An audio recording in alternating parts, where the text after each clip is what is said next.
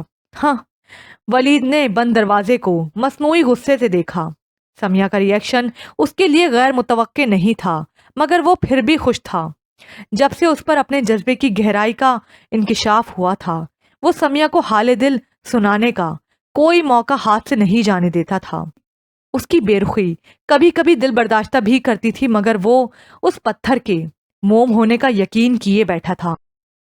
ربیہ بھابھی بھی میکے سے واپس آ چکی تھیں۔ ان کی امی کی طبیعت اب پہلے سے بہتر تھی۔ نور جہاں بیگم نے بھی سکھ کا سانس لیا تھا۔ ان 3-4 دنوں میں کھانا زیادہ تر باہر سے ہی منگوایا جاتا رہا تھا، وہ بھی اس ڈھنگ سے کہ بلقیس ممانی کے علم میں نہ آ سکے۔ ان کے سامنے گھر کی ہی فخریہ پیشکش ثابت کر کے متاثر کرنے کی کوشش کی جاتی تھی۔ کیا کہوں ربیہ، تمہارے جانے کے بعد میری کتنی طبیعت خراب رہی ہے، اتنا تیز بخار، اور اوپر سے یہ مہمانداری۔ رینا اور امی کا تو تمہیں پتہ ہی ہے، مجال ہے جو کسی کام کو ہاتھ لگائیں۔ شہزین بھابھی کچن کاؤنٹر کے نزدیک اسٹول پر بیٹھی ربیہ کو اپنی داستان غم سنا رہی تھیں۔ وہ فطرتاً موقع پرست تھیں، کسی کے بھی سامنے اپنے پچھلے موقوف سے انحراف کر لینا ان کے لیے قطعی دشوار نہیں تھا۔ ہر ایک کو اپنے ہاتھ میں رکھ کر وہ خود کو بہت عقل مند تصور کیا کرتی تھی۔ سمیہ کی اتنی خوش آمدیدگی مگر مجال ہے جو نیچے اتر کر آئی ہو، ذرا ڈھنگا پکا کیا لیتی ہے، دماغ خراب ہو کر رہ گیا ہے۔ سسرال تو آخر سسرال ہی ہوتا ہے۔ وہ سمیہ کی پچھلی تمام خدمت گزاریوں کو یکسر فراموش کر کے بولے چلی جا رہی تھی۔ یہ درست تھا کہ پہلے دن کے کام کے بعد سمیہ نے نیچے اترنے سے احتجاج ہی کیا تھا، مگر عام دنوں میں وہ ان سب کے کتنے ہی کام نمٹا دیا کرتی تھی۔ خاص طور پر شہزین تو اپنی تمام تر سلائی بہانے سے اس کے سپرد کر دیتی تھی۔ ربیہ یہ سب اچھی طرح جانتی تھی، اسی لیے ان پر ان سب باتوں کا کوئی خاص اثر نہیں ہوا۔ وہ شہزین بھابھی کی عادت سے بھی اب تک واقف ہو چکی تھی، خود سیدھی اور صاف بات کرنے کی عادی تھی، لہٰذا بڑے سکون سے بولی۔